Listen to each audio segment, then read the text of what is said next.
he takes after her.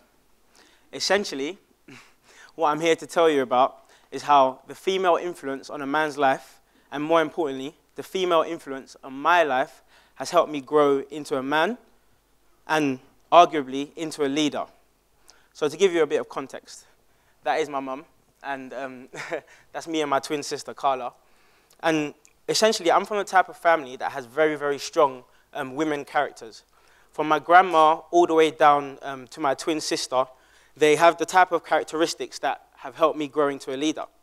So my grandma came over to this country about 40 to 50 years ago, and essentially all she came with was the dream to build a platform for her children and support them so that they can have better lives. She has looked after all of the grandchildren and now is looking after some of the great-grandchildren. She has supported her children and some of her grandchildren financially, and she's just been an amazing all-round grandmother. She's managed to build properties in Ghana so that when we go back home, we're able to stay in our own place, as well as own her own property here that all of us have grown up in. Now, she's old-fashioned in that she truly believes that hard work equals success. And now on to my mum. And this is who probably has had the single biggest influence in my life. She is what everybody probably uses to describe their mum, a superwoman. So essentially, one of the reasons why my mum is a great leader is because she leads by doing and not by saying. And one of the examples I can give of this is education. Every parent loves to tell their child to go forward and get an education so they can get a good job. Well, my mum did exactly that. Whilst we were doing our GCSEs, she was doing hers as well. You can imagine a dinner table, we're sitting around talking about Pythagoras' theorem. It was hilarious. But yeah, it was a pretty tough time. She then went on to achieve a degree in fashion design and technology from the London College of Fashion, into a place where she's now started her own clothing line.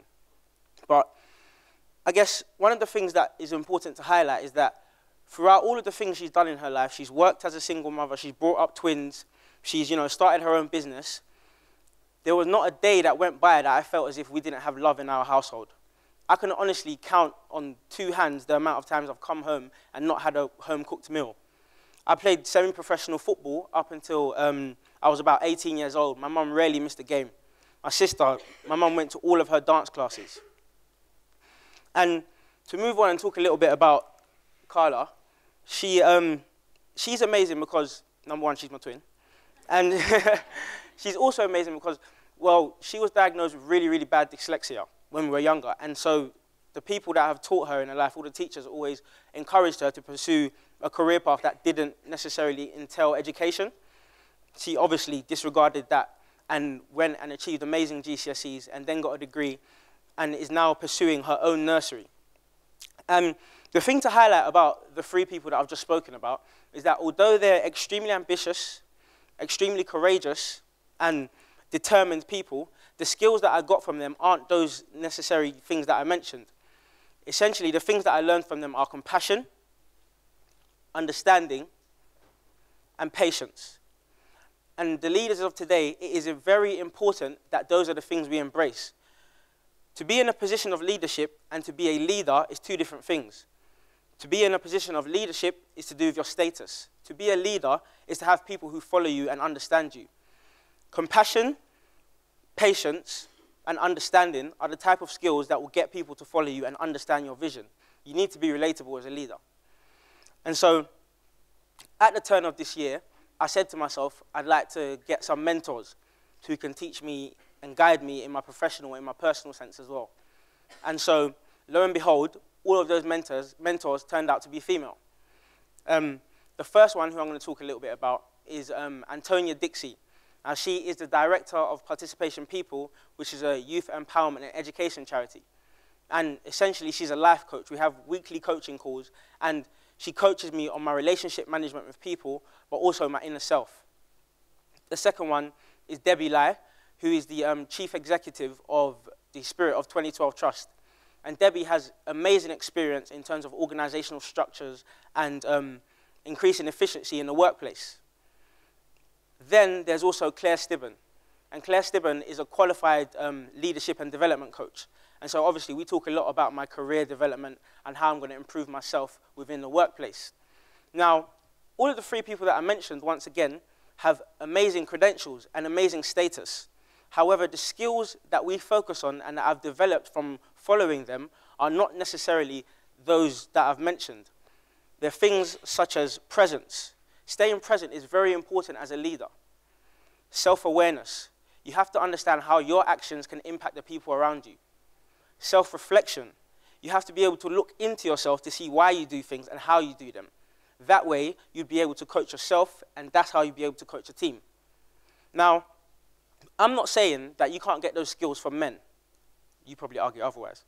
But what I am saying is that the women that I've come in contact with and that have led me in my life have been very impactful in that sense. And the importance in being a leader of today, you have to be able to appeal to people's emotions. You don't want people to follow you just because of authority. You want them to follow you because they share your vision and they share your love. And those are things that females are blessed with intuitively. Now, I want you to leave here today knowing that you have the natural ability to be compassionate, to be understanding, to have patience with people. And whilst you're striving to better yourselves and whilst you're being ambitious in your careers, I think it's important that you never ever forget these things, because those are the main reasons and those are the main attributes that will make you leaders. Now I want to finish off by reading a little poem that I wrote a few months ago. Right. It's called Mum Being Made Redundant.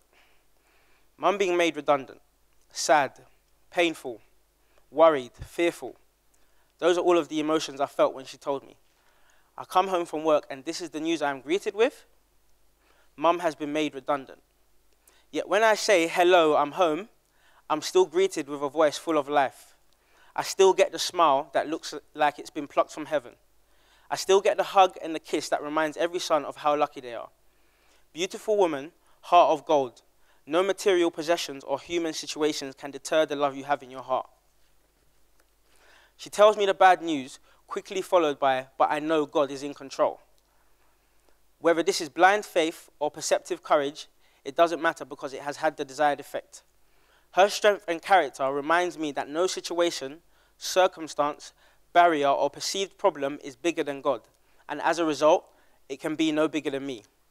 Mum is a gentle reminder that no matter what life throws at you, you can overcome it.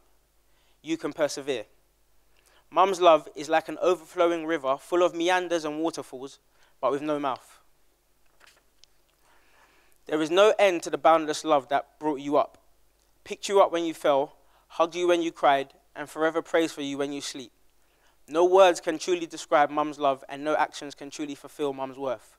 Mum is the true depiction of a hero. She should be the blockbuster movie. Her life is a story to be told. When she tells me stories of her childhood adventures, I sit still and gaze at her eyes, wide open as if there is gold in what she says. But there is. Gold, that is. There is treasure in every story.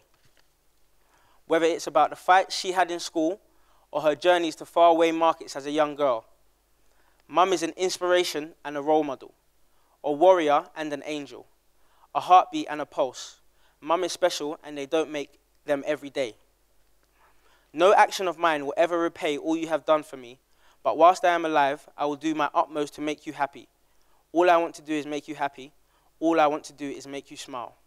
Mum can never be made redundant. Thank you.